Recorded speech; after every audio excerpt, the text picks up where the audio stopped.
Cabinet की बैठक मुख्यमंत्री विष्णुदेव साय जी की अध्यक्षता में संपन्न हुई और कई महत्वपूर्ण आज के बैठक में लिए गए। बैठक में सबसे महत्वपूर्ण और अहम फैसला एक बार फिर किसान हितैषी सरकार ने किसानों के हित में निर्णय किया है कि अब कृषक उन्नति योजना के प्रचलित निर्देशों को संशोधन करते हुए इसके दायरे को और विस्तृत कर दिया गया है। अब इस योजना का लाभ खरीफ 2025 में धान उत्पादक किसानों के साथ साथ पंजीकृत धान फसल के स्थान पर अब दलहन, तिलहन, मक्का आदि की फसल लगाने वाले किसानों को भी मिलेगा।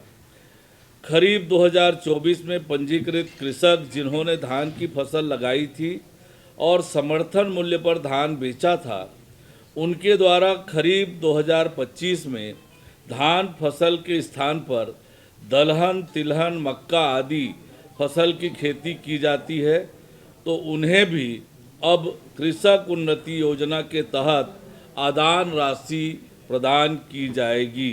ये बड़ा निर्णय किसानों के हित में सरकार ने किया है। साथ ही अधिकारी कर्मचारियों के हित में भी एक बड़ा निर्णय मंत्रिपरिषद ने लिया है, जिसके अंतर्गत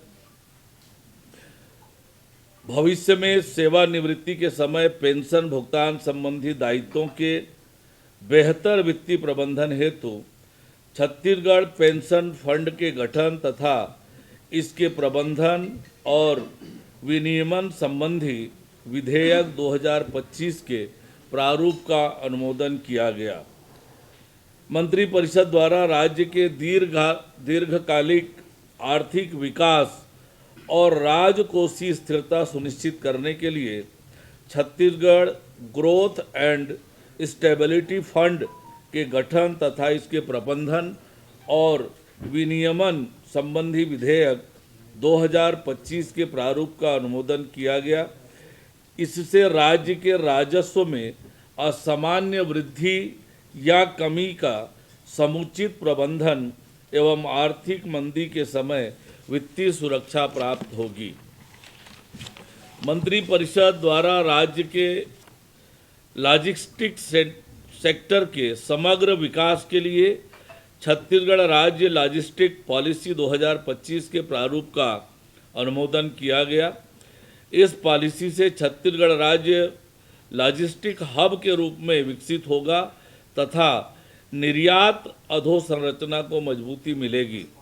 राज्य की भौगोलिक स्थिति का लाभ लेते हुए लॉजिस्टिक सेक्टर तथा ई कॉमर्स की राष्ट्रीय एवं बहुराष्ट्रीय कंपनियों को लॉजिस्टिक हब की स्थापना के लिए निवेश के लिए आकर्षित किया जाएगा। राज्य की भंडारण क्षमता में वृद्धि होगी, जिससे प्रदेश के उद्योगों, व्यापारियों और किसानों को सस्ती भंडारण सुविधा मिलेगी। प्रदेश में लॉजिस्टिक में लगने वाले लागत कम होने से व्यापार, निवेश और आर्थिक विकास को बढ़ावा मिलेगा। इस नीति के माध्यम से dry port, inland container depot की स्थापना को प्रोत्साहन करने से सूक्ष्म, लघु एवं मध्यम उद्योगों तथा स्थानीय उत्पादकों को निर्यात बाजारों तक पहुंचने का अवसर मिलेगा। राज्य के प्रचुर वन संसाधन, वनोपज एवं वनौषधि उत्पाद के निर्यात हेतु इकोसिस्टम तैयार होगा।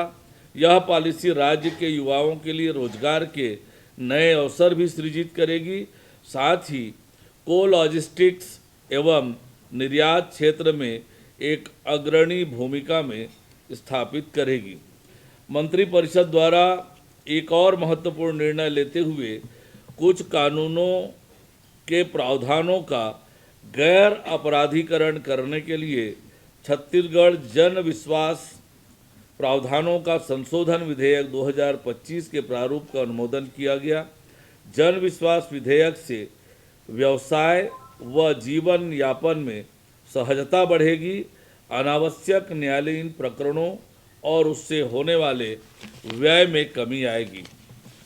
मंत्रिपरिषद ने प्रदेश के विभिन्न विभागों, निगम, मंडल, कंपनी, बोर्ड के पूर्व निर्मित एवं जर्जर भवनों तथा इनके स्वामित्व की अनुपयोगी शासकीय भूमि के व्यवस्थित विकास और सदुपयोग के लिए रीडेवलपमेंट योजना अंतर्गत 7 योजनाओं को स्वीकृति प्रदान की है। इसमें Shanti Nagar Raipur, BTI Shankar Nagar Raipur, Kailash Nagar Rajnandgaon, Chandni Chowk phase 2 Jagdalpur, civil line Kanker, club Para Mahasamund, Katghora Korba शामिल है। मंत्रिपरिषद द्वारा वाणिज्यिक कर पंजीयन विभाग के अंतर्गत उच्च श्रेणी पंजीयक, लिपिक रिकॉर्ड कीपर की तृतीय श्रेणी कार्यपालिक उप पंजीयक के पद पर पदोन्नति के लिए विहित 5 वर्ष की न्यूनतम अहर्कारी सेवा को केवल एक बार के लिए न्यूनतम अहर्कारी सेवा 2 वर्ष निर्धारित करने का निर्णय लिया गया। सर, आपने कहा कि कृषक उन्नति योजना में दलहन तिलहन की खेती करने वाले किसानों को भी शामिल किया गया है। तो सर, अभी धान के जो